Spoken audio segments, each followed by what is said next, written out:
एक बार एक युवक गौतम बुद्ध के पास आया और गौतम बुद्ध से बोला कि हे बुद्ध, मेरे मन में इतने गंदे विचार क्यों आते हैं।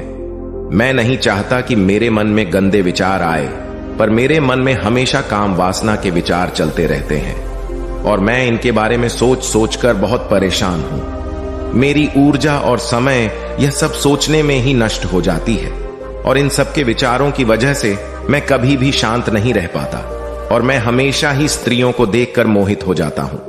इन विचारों को अपने आप को रोक ही नहीं पाता।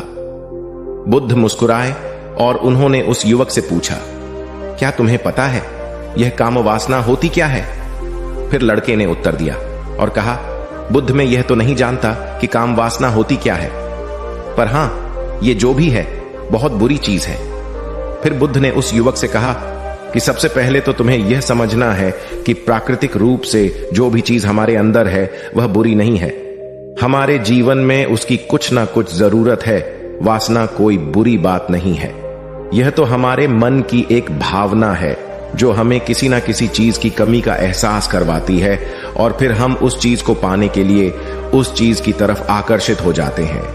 जैसे अगर तुम्हारे पास धन की कमी है तो तुम में धन पाने की वासना उत्पन्न हो जाएगी। तो वासना कुछ और नहीं, बस एक प्रकार की कमी है जो कि एक प्रकार की जरूरत का एहसास है। और जब यह जरूरत शारीरिक हो तो हम इसे काम वासना का नाम देते हैं। युवक ने गौतम बुद्ध को कहा कि बुद्ध, मुझे काम वासना का मतलब तो समझ में आ गया, पर आप मुझे यह बताइए कि यह आती कहां से है और कैसे आती है। गौतम बुद्ध ने कहा कि काम वासना कहीं से आती नहीं है, यह तो हमारे अंदर ही होती है और इसका होना तो जरूरी भी है, तभी तो मानव जाति का विस्तार होगा। युवक ने कहा, जब यह हमारे अंदर ही है और जरूरी भी है तो फिर लोग इसे गलत क्यों बोलते हैं? बुद्ध ने कहा कि यही तो समस्या है। लोगों ने काम वासना को गलत तरीके से सोच लिया है।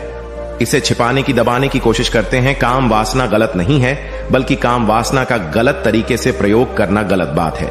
लोग जिससे प्रेम करते हैं बस उसी के लिए जीने लग जाते हैं, उसे पाना ही अपना लक्ष्य बना लेते हैं और उसी के बारे में हमेशा सोचते रहते हैं, पर यह सब गलत है।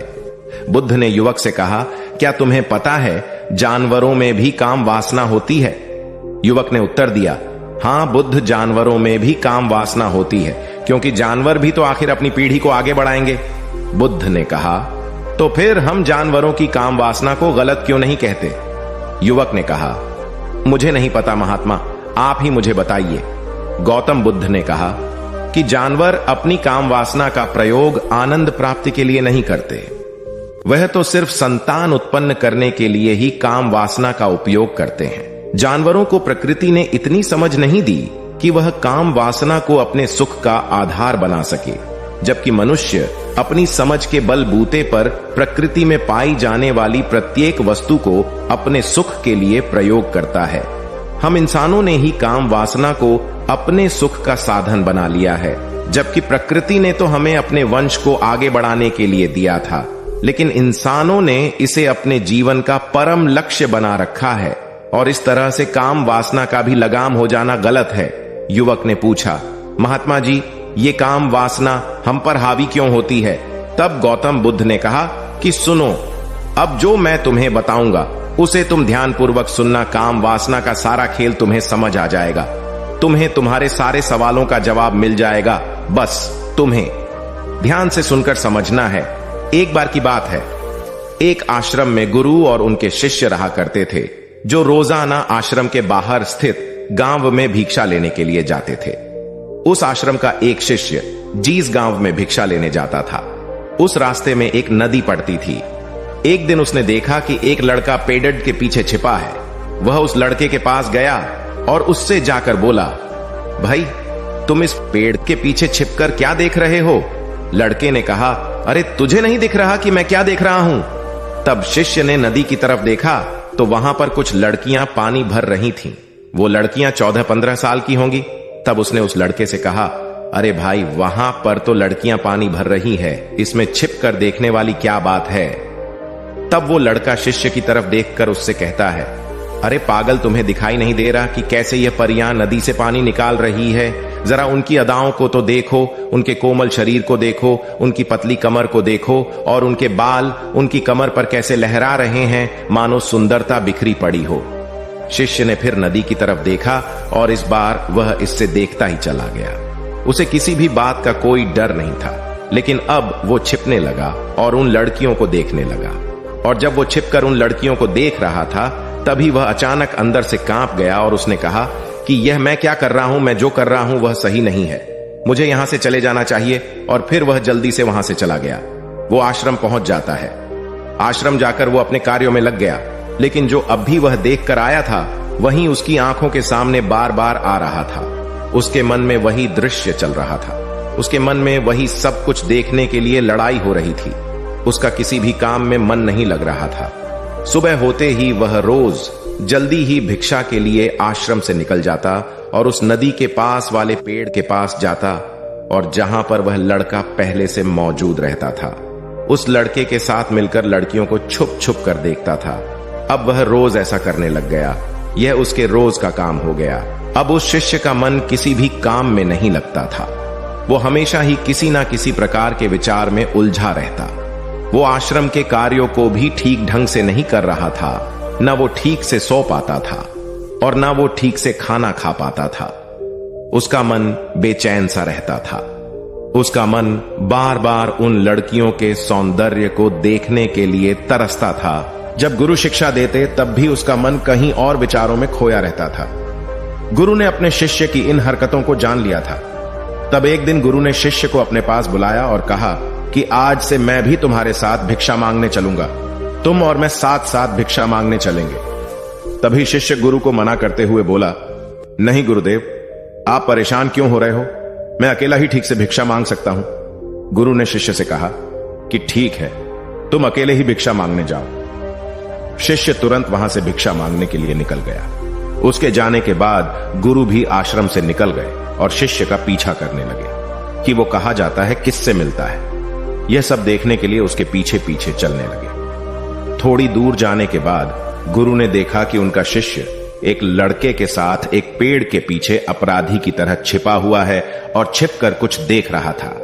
गुरु भी अपने शिष्य के पीछे जाकर खड़े हो गए कि आखिर उनका शिष्य क्या देख रहा है, जिसे देखने के लिए वो पेड़ के पीछे अपराधियों की तरह छिपा पड़ा है। गुरु ने देखा कि उनका शिष्य पेड़ के पीछे छुपकर लड़कियों को देख रहा था जो कि नदी से पानी भर रही थी। तभी गुरु ने शिष्य को कहा कि तुम क्या देख रहे हो? अपने गुरु की आवाज सुनकर वह शिष्य घबरा गया और उसके पसीने छूटने लगे।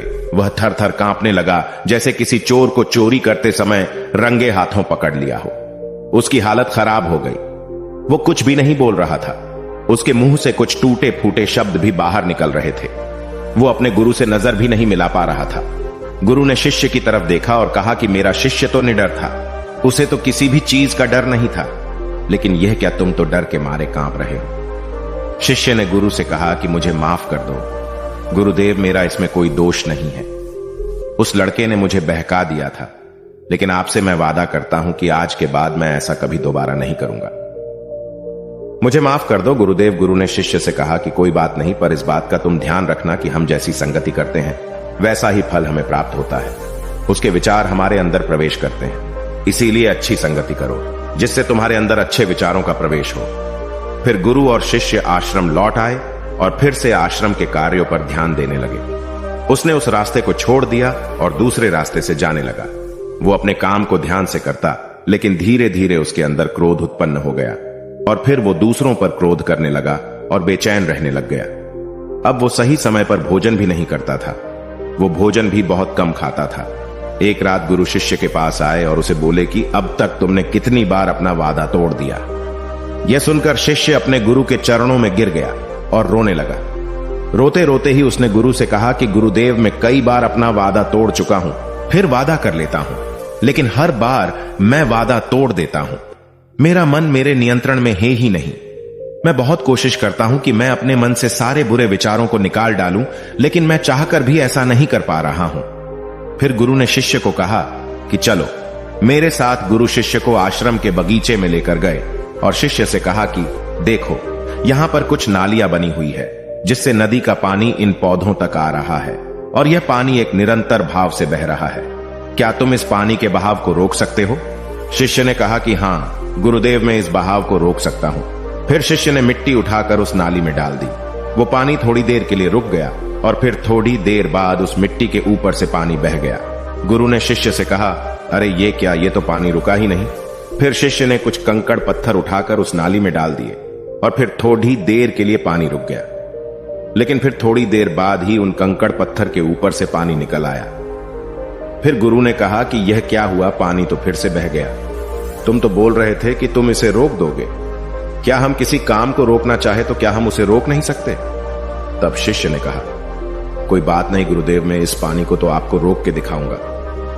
वह फिर से एक बड़ा सा पत्थर लेकर आया और उसे नाली पर डाल दिया और पानी रुक गया।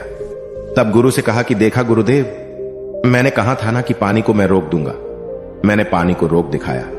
आपकी बात मैंने पूरी कर दी। गुरु मुस्कुराए और बोले, अच्छा जरा ध्यान से देखो, पानी रुक गया। क्या वो तो पीछे की नाली तोड़कर बाहर आ गया और अगल बगल से बह रहा है, और ध्यान से देखो इस पत्थर को आगे भी आ गया और ये पानी अपना रास्ता बदलकर फिर से आगे की तरफ बह जाएगा। और फिर थोड़ी देर बाद ऐसा ही हुआ। फिर गुरु ने शिष्य को समझाया कि तुम्हारे साथ भी तो ऐसा ही चल रहा है। तुम बार बार प्रयास कर रहे हो, बड़े से बड़ा प्रयास कर रहे हो, पर हर बार तुम्हारा प्रयास टूट रहा है और यह हमेशा टूटता ही रहेगा। तुम कितना भी बड़ा पत्थर रख लो, लेकिन पानी तो अपना रास्ता बना ही लेगा। यह सब देखकर गुरु से कहा कि हे गुरुदेव, क्या कोई तरीका नहीं है जिससे मैं गंदे विचारों से बाहर निकल सकूं और ये मेरे मन में आए ही नहीं? गुरु शिष्य को एक नदी के पास ले गए जहां से उस बगीचे में पानी आ रहा था। गुरु ने शिष्य से कहा, वो पानी इसी नदी से जा रहा है। अगर हम यहीं से उस रास्ते को बंद कर दें जहां से पानी बगीचे में जा रहा है, अब क्या हम पानी को रोक नहीं सकते? शिष्य ने कहा कि हां गुरुदेव, अवश्य ऐसा हो सकता है। मैं इस पानी को यहीं से बंद कर देता हूं, तब आगे की नाली में पानी जाएगा ही नहीं और फिर बगीचे में पानी जाएगा ही नहीं। फिर से नदी से जाने वाले रास्ते को बहुत मेहनत करके पत्थर और मिट्टी डाल डालकर बंद कर दिया और गुरु से कहा कि गुरुदेव, मैंने पानी को बंद कर दिया है, अब यह पानी बगीचे में जाएगा ही नहीं। तब गुरु ने कहा कि अगर पानी बगीचे में नहीं जाएगा तो पेड़ पौधों को पानी कहां से मिलेगा? उन पेड़ पौधों को तो पानी की आवश्यकता है, और उन पेड़ पौधों में कुछ पेड़ पौधे तो ऐसे हैं जिनको रोज पानी की आवश्यकता है। वह तो मुरझाकर मर ही जाएंगे, उनका क्या होगा? पानी तो हमें खोलना ही होगा। शिष्य ने गुरु की बात सुनकर वापस नदी से जाने वाले पानी का रास्ता खोल दिया। तब गुरु ने शिष्य से पूछा कि अगर हम इस नदी के पूरे पानी को बगीचे की तरफ मोड़ दे तो क्या होगा? तब शिष्य ने जवाब दिया कि गुरुदेव, वहां पर जितने भी पेड़ पौधे हैं वो गलकर नष्ट हो जाएंगे, वहां पर कुछ नहीं बचेगा।